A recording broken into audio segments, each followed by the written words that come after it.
ਜੇ ਕੱਲੀ गिरफ्तारी की गल होंदी तो शायद गिरफ्तारी के बहुत तरीके से जिन्हों का मैं सहयोग भी करता।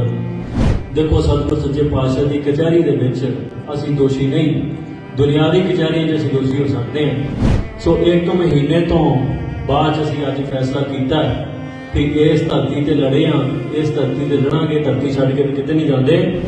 असी आप गिरफ्तारी देने का फैसला किया। ये गिरफ्तारी जिहड़ी है ये अंत नहीं, ये शुरुआत है। ते सेठी संगतां दे जिहड़े असीं रूबरू जिहड़ा सन्मुख हो के संगतां विच विचरांगे।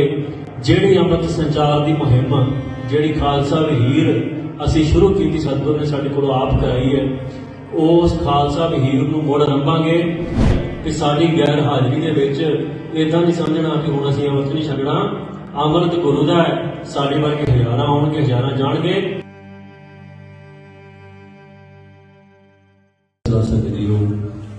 सतगुरु साहब सच्चे पातशाह के पावन हजूरी च जुड़ के बैठे हैं। गुरु वालों बख्शी फतेह की सांझ पाओ। कज के रखो। वाहिगुरू जी का खालसा, वाहिगुरू जी की फतेह। अज इस पवित्र स्थान से संत ज्ञानी जरनैल सिंह खालसा पिंडाणे का जन्म स्थान है। जिस स्थान तो मेरी दस्तारबंदी हुई तो आपां कौम का कारज रंभिया। अज उस स्थान से इस कौमी कारज नूं चलदे एक जीवन के बड़े अहम मोड़ से आप आन के खड़े हैं।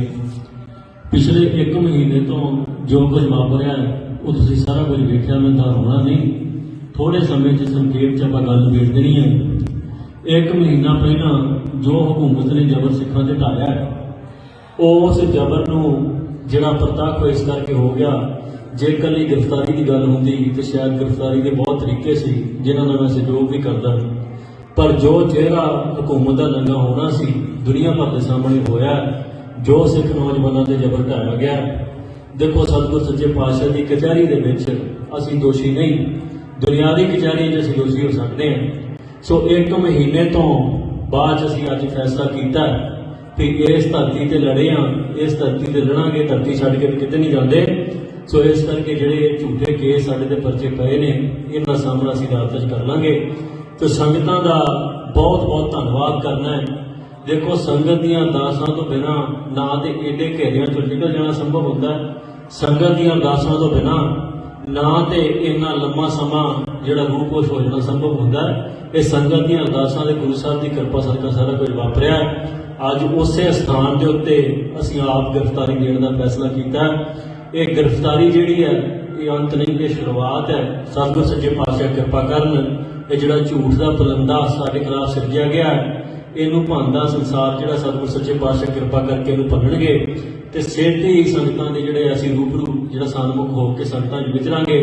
जिहड़ी अमृत संचार की मुहिम जिहड़ी खालसा वहीर असीं शुरू कीती, सतगुर ने साडे कोलों आप कराई है, उस खालसा वहीर नूं मुड़ रंभांगे।